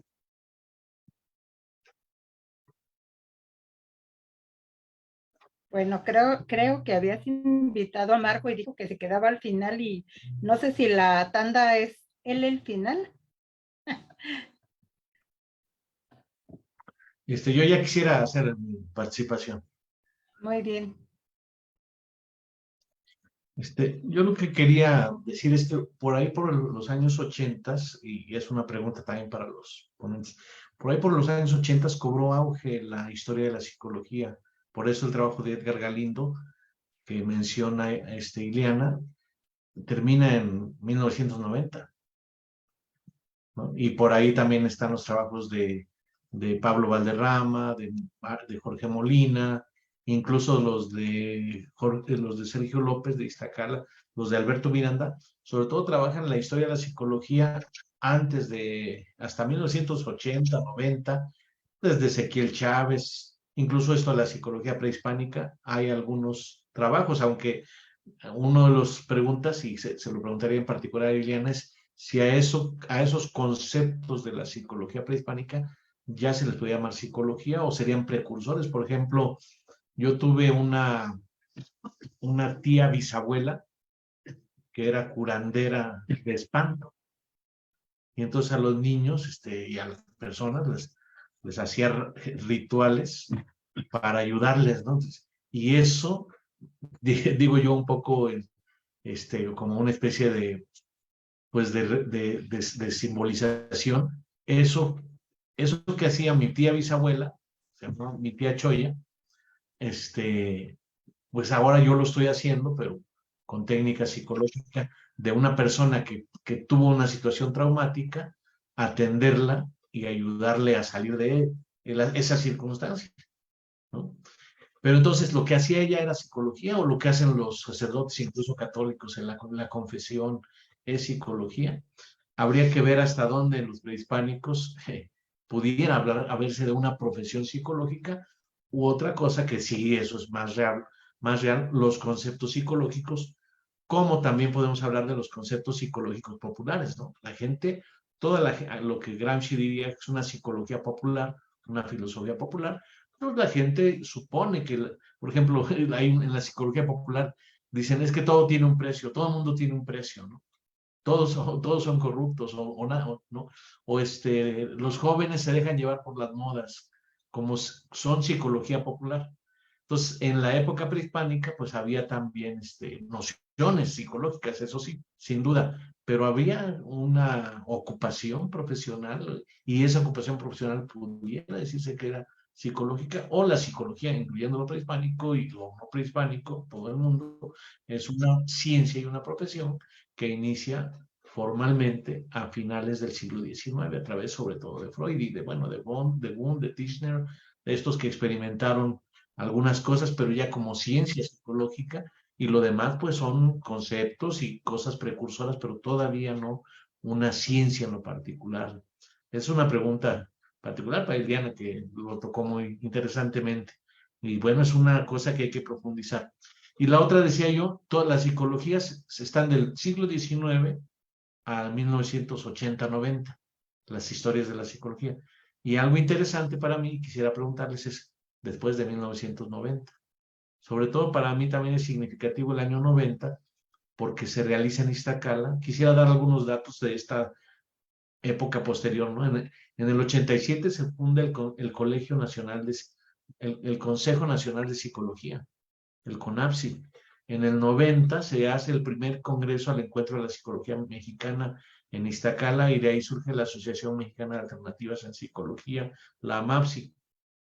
En el 95 surge la Federación Nacional de Colegios, Sociedades y Asociaciones de Psicólogos de México, en parte como otra visión distinta a la del CONAPSI, que se centraba en la Facultad de Psicología de la UNAM. Entonces la federación pretendió pues ser más amplia. Sin embargo, con los años pareció depender demasiado de sus impulsores iniciales, que fueron los compañeros de la Universidad de Guadalajara. Y sigue la FENAPSIME, pues sigue, ¿no? Y se ha, desde finales de los 80 con el CONAPSI se empezó a hablar de la certificación profesional del psicólogo en el contexto del Tratado de Libre Comercio. Y desde entonces, y la FENAPSIME, ustedes saben que hace certificación.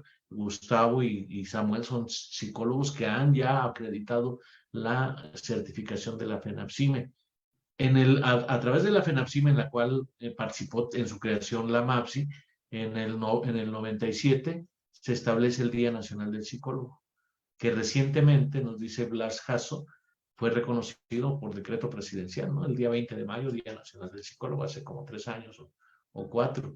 Luego, en el año 2000 en Guanajuato hicimos el primer Congreso Latinoamericano de Alternativas en Psicología con esta idea de la decolonialidad. Coincidimos con los compañeros de Brasil, y de ahí en adelante esta mirada de América Latina y esta visión de la psicología latinoamericana ha sido progresivamente más relevante, si bien siguen subsistiendo pues, los grupos que no están vinculados con esta perspectiva latinoamericana y que siguen pues con el consumo de las grandes autores europeos, pero que han ido escuchando, han ido viendo, y podríamos decir que hemos logrado calar la sensibilidad del gremio con esta idea de voltear hacia las problemáticas, las circunstancias latinoamericanas. No a un 100%, pero sí en una proporción significativa.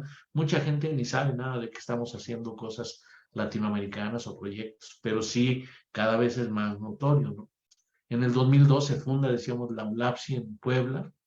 En el 2011 la ALFEPSI, la Asociación Latinoamericana para la Formación y la Enseñanza de la Psicología, que se funda en Cajamarca, pero bueno, los mexicanos tuvimos ahí un papel importante. De hecho, fuimos muchos mexicanos a Cajamarca, a Perú, a la fundación de la ALFEPSI. Y bueno, se han hecho una serie de congresos y cada vez hay más efervescencia.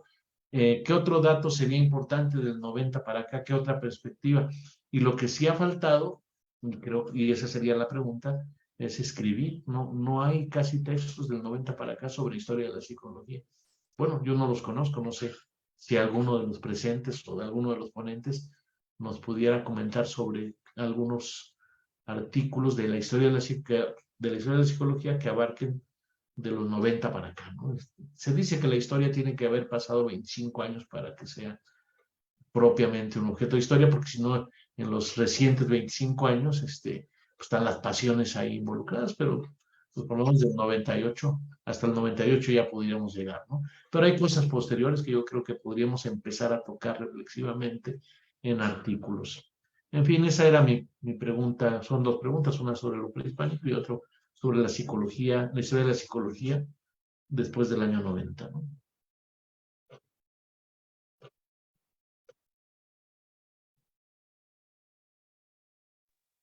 Yo te contesto la segunda. Es la que estamos y vamos a escribir. Muy buena respuesta. Para eso se va a hacer el grupo. La historia de la psicología. ¿Sí? Sí.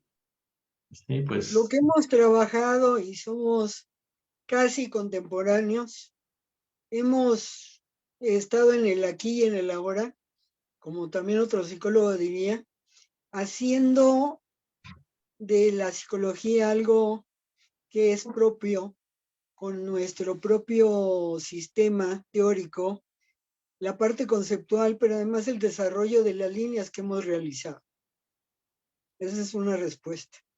Y que hemos dialogado más, ¿no? Antes era más cerrada. Bueno, primero era monolito, ¿no? El conductismo, la transcultural, y del 90 para acá, creo yo, se ha ido abriendo un mayor respeto en los diferentes enfoques, mayor frescura para dialogar. Y ya no Un ejemplo es que cuando yo empecé la obesidad, yo precisamente vi el enfoque de la persona, no de tipo rogeriano, no, sino una condición humana del ser y del pertenecer. Elaboré 7 modalidades o factores psicológicos en la evaluación multimodal ERIC-PSIC, que me ha permitido abordar desde la psicología y entre la interdisciplina precisamente toda esta problemática. Y estoy hablando de hace 30 años y hace 35 años precisamente. Cuando en alguna universidad quise entrar a hacer el doctorado, lo primero que me dijeron es que tienes que seguir la regla de lo que es el positivismo y nosotros te vamos a dar las líneas del proyecto. Y el proyecto era ejercicio, alimentación. Y en psicología, como psicólogos, jamás estudiamos, no tenemos ni un minuto para estudiar alimentación ni ejercicio. Y yo siempre insistí desde el punto de vista mío y desde el punto de vista de la psicología. Hoy es un área y es un campo precisamente de interacción profesional. Y ahí vamos, y con la creencia y la necedad de cada quien. Y estamos precisamente salvando vidas en esta gran pandemia también. En relación con la primera pregunta, yo nada más opino, me recordé una expresión. ¿Cómo llega la señora de la limpia hechicera, maga, curandera, a intervenir a una persona y el psicólogo o la psicóloga? Los dos tienen el mismo objetivo, asistir a la persona. Los dos tienen la misma, pueden obtener el mismo resultado, pero hay dos diferencias. Una, que el camino más seguro para el bienestar de la persona es de manera sistemática, verídica y confiable, que es de parte de la psicología. Y la otra gran diferencia es que ellos cobran más de lo que nosotros no cobramos. Nada más. Gracias. Puede intervenir. Adelante, Mario, por favor. En lo que decían ahorita de Eduardo, Marco, de si en la prehistoria, si el psicólogo ya hacía, y con lo que dice la doctora Raquel, yo pienso que sí, y lo acaba de decir, todo aquel que curaba con pirul, todo aquel que escupía el licor que bebía y luego se lo aventaba al paciente, y hacía un cambio en la conducta, lograba un cambio en la conducta del paciente, ¿verdad? Entonces lo que uno hace también en un paciente es generar un cambio en su comportamiento. Y si ellos desugestionaban para luego sugestionar, que es lo que hace uno, entonces de la prehistoria, ya se hacía psicología. Y como dice la doctora, pues ellos logran tener más clientela, si se me permite el comentario, más clientela que uno pacientes en cierto momento, ¿no? Entonces, pero yo pienso que sí lo hacía ya las personas como tal, la psicología en sí. Y lo que se dice también, si en Argentina el ama de casa que barre la calle hace psicoanálisis, al platicar con la vecina en 5 minutos, en 10 minutos, pues entonces en México hacemos psicología constante e invariablemente, ¿no? Y la otra pregunta de Marco es si se puede hacer algo de los 90 para acá. Contenido hay, experiencia hay, más que hay que plasmarlo, ¿no? Ya nos estamos integrando, lo estamos abriendo. Ahorita lo que sea Ordorica también, de México, o fue Leobardo, creo. Si se puede hablar de la psicología mexicana. Otro detalle en México es que hay 3 Méxicos o 4, no sé, el norte es uno, el centro es otro, el sur es otro, ¿no? Y son diferentes comportamientos. Entonces hay mucho que platicar y mucho por hacer todavía en esto de la psicología. Es lo que quería comentar. Adelante. Adelante, doctor Rodrigo. Sí, pues aprovechando también el comentario, algo que también preguntaba el doctor Mureta, pues en realidad, y yo desde la línea de investigación, desde el biofeedback, por ejemplo, psicología experimental, pero tomando en cuenta los rasgos de personalidad de gente de aquí del norte de Sonora, por ejemplo, es muy singular, porque también si analizamos la línea de investigación del doctor Jacobo Greenberg, que se vino precisamente con la etnia de los yaquis a investigar qué hacía, aunando a lo que decía la doctora Raquel, esa búsqueda del ser humano, del equilibrio, por buscar precisamente un esquema de vida que les genere un bienestar, definitivamente tuvo que haber sido no nada más con la cuestión cotidiana, sino también más allá, yéndonos a esquemas que van más allá de lo totalmente científico, ¿no? Que pudiendo quizás establecer una línea de observación hasta de las cuestiones mágicas, es importante también tomar en cuenta, porque la capacidad de resiliencia, por ejemplo, que yo he tomado en cuenta como datos cuantitativos, es interesante. La gente de aquí, por ejemplo, hoy por hoy estamos acostumbrándonos, en mi caso yo ya me estoy acostumbrando a datos de climas extremos, ¿no? Hoy amanecimos a -1 grado y al mediodía hay 40 grados y al otro día, entonces es interesante cómo esta fortaleza personal y la psicología que se desarrolla en cada ser humano de esta región es motivo también de documentarlo, ¿no? Entonces, aquí el Instituto Tecnológico Sonora precisamente ha generado muchísima investigación en relación a los comportamientos que se están dando por esta región, ¿no? Sí nos hace falta mucho documentar y creo que en los 80s, precisamente cuando identifico que el doctor Mario Cicero de la Universidad Nacional se viene para estos lugares y como uno de los creadores también y participantes del Código Ético de la Psicología, me llama la atención que no alcanzó a hacer muchas aportaciones y documentarlas, ¿no? Sin embargo, dejó una raíz muy buena a través del Colegio de Profesionales de la Psicología en Sonora, afiliado a FENAPSIME, ¿no? Entonces, creo que hay una buena línea de oportunidad para que las nuevas generaciones también pues empiecen a hacer mucho más investigación al respecto y documentarlo. Decía el doctor Murueta, sí nos hace falta mucha documentación, definitivamente hacer todos estos hallazgos, documentarlos y empezarlos a compartir. Gracias. Gracias, doctor Rodrigo. Lucía, ¿querías comentar algo?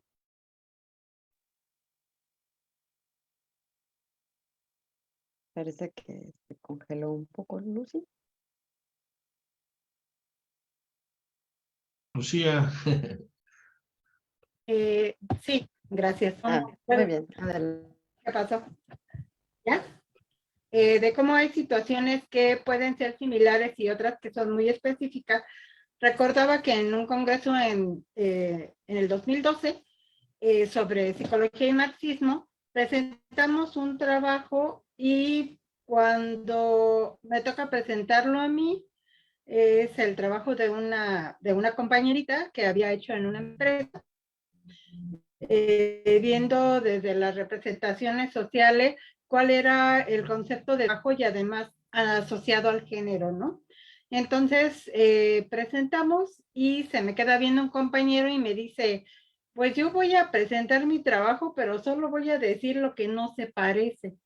Y ese compañero era de Ecuador, un colega, y dice, es que parece que hicimos el mismo trabajo en diferente lugar, nada más, ¿no? Entonces empezamos a compartir ya posteriormente esto y sí encontramos algunas situaciones que eran un tanto diferentes, pero como las coincidencias incluso en la forma de expresar, porque pues una mujer quería trabajar, pues que cargue porque quería trabajar, ¿no? Quería igualdad, en fin, situaciones que se parecían en los diálogos, no dichas exactamente de la misma manera, porque sabe que cambia un poco el lenguaje, pues llamaban la atención, ¿no? Entonces, pues quedamos de hacer este trabajo conjunto. Posteriormente, bueno, por alguna razón se perdió la comunicación, pero esto lleva a lo que ya han estado diciendo como propuesta, ¿no? O sea, los psicólogos hacemos muchísimas cosas,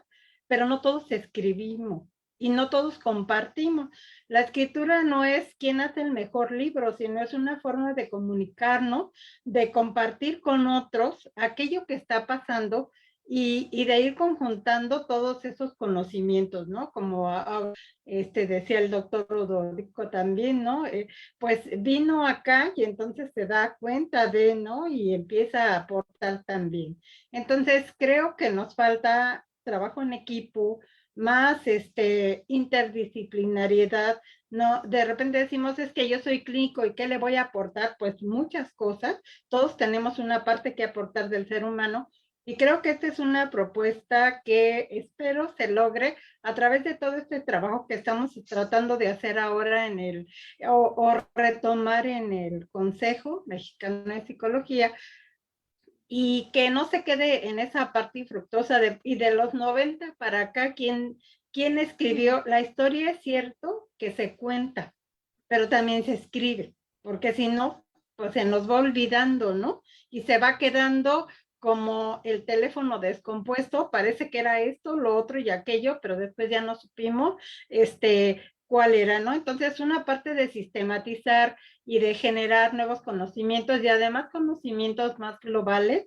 creo, y más situacionales también, porque no, eso es muy importante lo que ahorita decían, a la vez que podemos generalizar, también tenemos que pensar en esta parte específica del contexto desde histórico, social, etcétera, de cada una de los lugares donde trabajamos, estudiamos e intervenimos, ¿no? De repente queremos llevar la receta de cocina de este caso al otro y no se puede, no funciona porque no estamos ubicando el contexto en el que estamos trabajando. Y creo que es algo que en la formación de los psicólogos también tenemos que insistir. Parecemos iguales, pero nadie es igual a nadie, ni cualquier situaciones son iguales, pueden tener similitudes, pero nunca va a haber una igualdad, ¿sí? Entonces, las matemáticas sirven, ahí sí hay igualdades, sin embargo, pues solo es esa parte. En el ser humano no podemos decir que 1 más 1 son 2, pues pueden ser 3 o 4 o 5 y luego la explicación va a ser muy sui generis, ¿no? Entonces, bueno, pues yo invitaría a que sigamos trabajando en todo esto y que no solo en el consejo, sino que extendamos esto a la formación de nuestros compañeritos. Y pues muchas gracias, era lo que quería comentar. Bien, estamos a 1 minuto de terminar en el horario de programación que habíamos establecido, pero si ustedes no tienen inconveniente que podamos quedarnos 5 o 7 minutos más, le cedería entonces en este momento la palabra de participación otra vez a la doctora Raquel Guillén y después tomaría yo la palabra para responder a la pregunta que me plantea el doctor Moreno. Gracias. Ahorita con estas últimas intervenciones, recordé algo y es la vivencia, que fue totalmente impactante para este cambio. O sea, ¿por qué de los 90 para acá? Yo creo que desde 1985 para acá. Resulta que tembló en Ciudad de México con 7 y tantos de magnitud y fue una catástrofe. En este año 2023 ha temblado en Turquía y el día de hoy también fue un tercer temblor con una magnitud infinitamente superable lo de Turquía, desafortunadamente, pero en México salían las noticias en donde los psicólogos íbamos a levantar el país. Gracias a los psicólogos se leía en las noticias, se oía por el radio, que gracias a nosotros los psicólogos México se iba a poner de pie e íbamos a salir adelante. Los psicólogos de esta época tuvimos efectivamente por parte de algunas asociaciones unos cursos urgentes y grupales sobre la atención psicológica en casos de desastre. Y fue cuando terminó el taller intensivo de 12 horas, terminamos convencidos que no sabíamos nada y que lo que podíamos hacer era lo que mejor nos naciera y lo que mejor podíamos implementar para la población que estaba tremendamente afectada. Ese es un cambio radical del respeto de las otras disciplinas para la disciplina psicológica. Eso me acordé, es parte de la historia. Gracias. Bye. Muy bien, muchas gracias, doctora Raquel. Bien, respecto a la segunda pregunta, sé que estás más intrigado por la primera pregunta, Marco. Sí, efectivamente, cuando los registros históricos que podemos encontrar en Galindo, en Valderrama, en Molina, que tú mencionas, hacen un corte precisamente en los 90, ¿no? Y que es un corte interesante porque efectivamente los 25 años que acompañan es donde podemos hacer como esa tercera línea que propone Galindo en su texto de la psicología hoy, ¿no?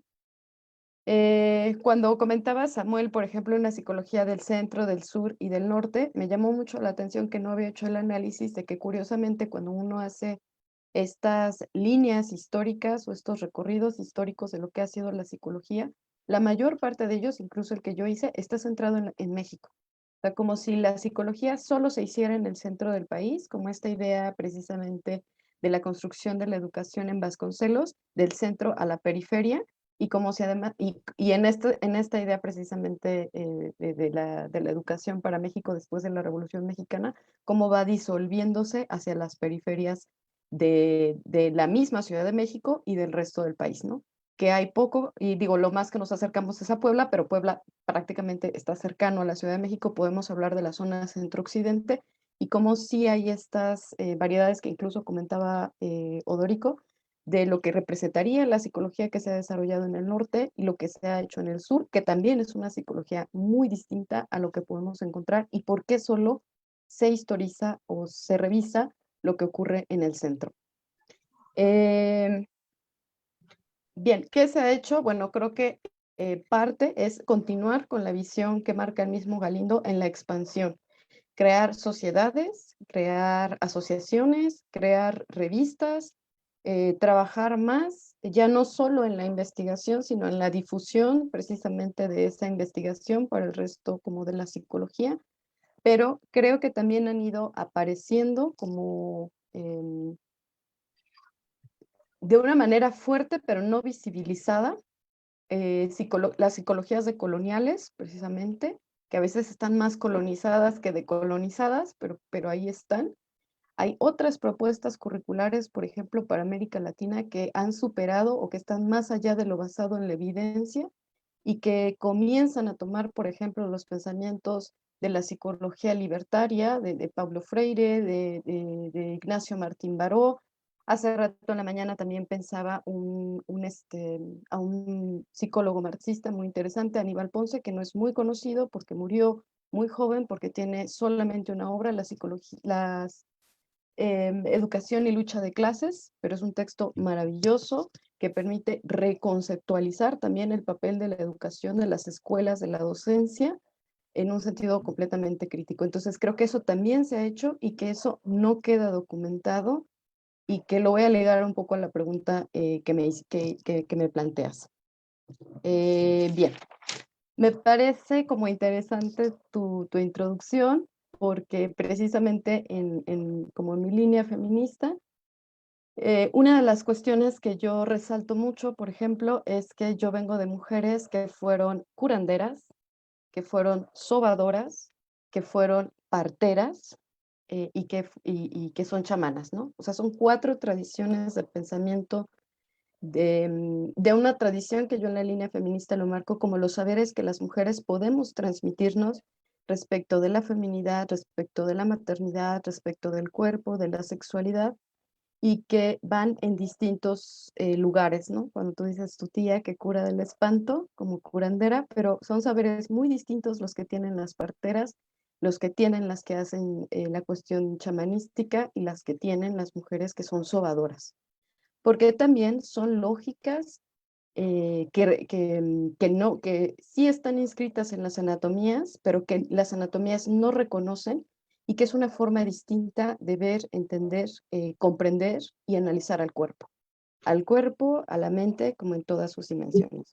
Y me ocurría mucho regresar a estas lógicas de los saberes feministas reproducidos y no reconocidos, sobre todo cuando me hice mamá. Y cuando puedo escuchar muchos tipos de maternaje, evidentemente muchos están las que siguen a los médicos, a los pediatras, las que seguimos otras prácticas, todas válidas finalmente, ¿no? Pero como el bombardeo tan grande de medios, ¿no? Y desde productos, desde cómo tienen que educarse, hace que todos esos saberes que las mujeres hemos ido acumulando además a lo largo de años, y que la diferencia fue que no estábamos en las universidades, no pudimos escribirlo. Cuando entramos a las universidades quedamos reducidas a la cuestión del aprendizaje y no de la práctica, pero no quiere decir que tengan menor valía de los conocimientos que puede generar la medicina u otros tipos de especialidades, ¿no? Porque, repito, tienen una lectura más integral del cuerpo y del alma dentro de ellos. Ahora,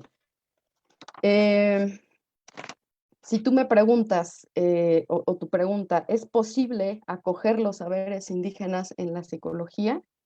No, creo que no es posible, porque precisamente esas concepciones no tienen cabida en la psicología. Estas concepciones son resistencia precisamente a la psicología. ¿Por qué? Porque no están individualizadas, porque no parten solamente de un sujeto, sino que tienen otra concepción epistemológica. Por eso tampoco ha sido tan fácil para la psicología conquistarlas, ¿no? Y podemos, bueno, y entonces, pues, esa es la parte no. Las psicologías indígenas tienen varias características que constituyen al sujeto o que permiten pensar en una subjetividad muy distinta a la que se plantea la psicología o las psicologías que conocemos, ¿no? Pavón Cuéllar tiene un texto, un artículo que me gusta mucho, donde habla de 8 factores, ¿no? Habla de la variabilidad, la posibilidad de ser variables, de que no haya un solo psiquismo, la multiplicidad, la extimidad, que tiene que ver con la relación que tenemos en sentido estricto con lo social, ¿no? Uno no vive aislado, no se comunica solo con Wilson, sino que todo está finalmente como colocado ahí, pero hay una relación también que tiene que mantenerse en el cuidado con eso social, entender que eso también me afecta y es parte de mí. La apertura, él habla de la inesenciabilidad, o sea, esencia de la que requerimos tanto para la construcción de un objeto en la psicología. Habla de la historicidad, ¿no? La posibilidad de saber que la historia no solo está escrita, sino que los pasados también forman parte para comprender lo que ahora lo que ahora vivo. Habla de la individuación o de la no individuación y de la singularidad.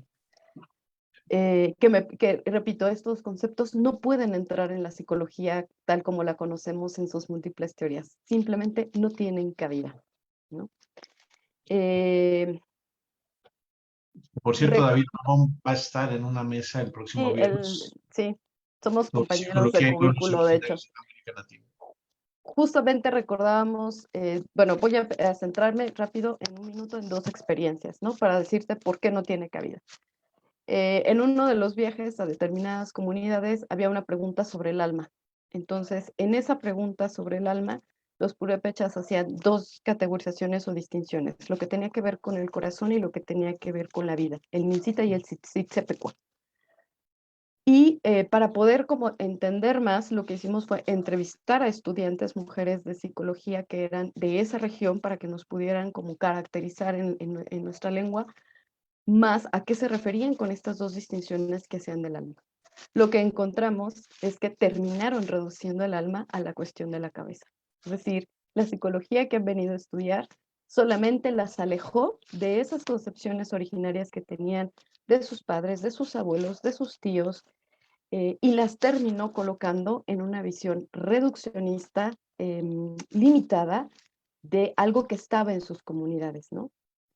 Cuando yo hice la experiencia cuando yo partí diciendo, ¿por qué me interesa? Porque escucho a mis estudiantes, porque creo que ellos tienen ya saberes psicológicos indígenas que son precisos, que son extensos, que son profundos, que han aprendido en sus comunidades, en sus familias, reitero, con sus padres, sus madres, sus tíos, sus tías, sus abuelos, sus abuelas, pero que esos saberes precisamente la psicología los califica como intuitivos, fragmentarios, elípticos, implícitos, que los sobrevalora, que los considera vagos porque no están bajo el trazo de la evidencia. Pero esos saberes, repito, sí permiten vislumbrar una suerte de psicología, y a veces una psicología mucho más interesante de la que a veces conocemos o practicamos. Y el segundo ejemplo que iba a poner para poder cerrar, sobre si podemos indigenizar a la psicología o no sin destruirla, que sería como la segunda línea que yo haría a tu pregunta, era también con una chica que había sido abusada sexualmente en su comunidad y era purépecha. Cuando pasa a fiscalía y se le hacen pues todas las pruebas de valoración, ¿no?, respecto al abuso sexual cometido, ella pues responde, se somete a todo lo que hay que someterse, pero no muestra signos, es decir, su expresión física no muestra como el dolor lacerante o la confusión que podríamos mostrar las mujeres occidentales al sufrir un evento de esta naturaleza. Lo que las compañeras determinaron es que ese abuso no existía porque ella no podía mostrar en sus expresiones emocionales precisamente que había ese abuso, ¿no? Las expresiones, repito, que podemos encontrar en las mujeres. Y entonces se determina que no hay. Es una especie de violencia muy agresiva hacia esas precisamente formas, porque lo que ellas nunca contemplaron es que en su comunidad el dolor, el malestar, el sufrimiento está en lo colectivo, no en lo que únicamente le sucede a ella y el cómo ella puede expresarlo, y que hay otras expresiones emocionales que no se traducen a las manifestaciones físicas que sus tesis, sus inventarios pueden darles. ¿Podemos indigenizarla ahora sí sin destruirla? No, tendría que destruirse, tendría que generarse otra cosa, tendría que generarse una nueva teoría, una nueva forma de ver. Simplemente no puede entrar porque se mantienen como resistencia, ¿sí? No sé si respondo a tu pregunta. Sí, una teoría de la praxis, por ejemplo. Sí. Sí, se me ocurre, Ileana, que el grupo número 30 del Consejo pudiera ser Psicología y Pueblos Originarios, ¿no? ¿Cómo ves? Estaría interesante y que tú pudieras estar ahí en ese grupo, sería muy bueno. Pues, Sí, muchas gracias, Marco. pues Si quieres cerrar. Anunciamos, ¿no? Pues ya nada más anunciar, ¿no? Por la hora, anunciar la siguiente charla, la próxima mesa, que va a ser esta que se llama Implicaciones Actuales de la Historia de la Psicología en México, que sería el próximo lunes 6 de marzo, y ya ven ahí que está participando la maestra Dalia Alejandra Luna Muñoz, el maestro Gustavo Carpintero Vega, la maestra Elsa Mariela Nieto Fernández y el doctor Ignacio Morales Hernández. Estarán la próxima semana en el mismo horario. Y también quiero comentarles que el compañero Blas Jasso de Jalisco y otra compañera de Jalisco, cuyo nombre no recuerdo en este momento, proponen hacer una cuarta mesa relacionada con la historia de la psicología en México, que podría ser el día 13 de marzo, y habría la posibilidad de que algunos de los que no han participado y que quieran participar, 2 personas, pudieran integrarse a esa cuarta mesa, que ya ven cómo está generando muchas pasiones y muchas emociones este tema de la historia de la psicología en México. Y pues agradecerle a Mario, a Ileana, a Raquel y ¿quién más me falta? Y a Lucía, pues por sus brillantes participaciones en esta noche del 27 de febrero de 2023 con este tema de perspectiva histórica de la psicología en México. Muchísimas gracias a los 4. Gracias, Marco. Muchísimas gracias a mis compañeros también. Alejandro, Luego. nada, Gracias. Luego. Gracias. un placer escucharlos. Siendo las Saludos desde el 10:15, damos norte. por cerrada la mesa. Saludos hasta el norte, centro y sur de México. Que descansen. Gracias, luego. buenas noches. Buenas noches. Gracias, Gracias. felicidades. Buenas noches. Hasta luego. Bye bye.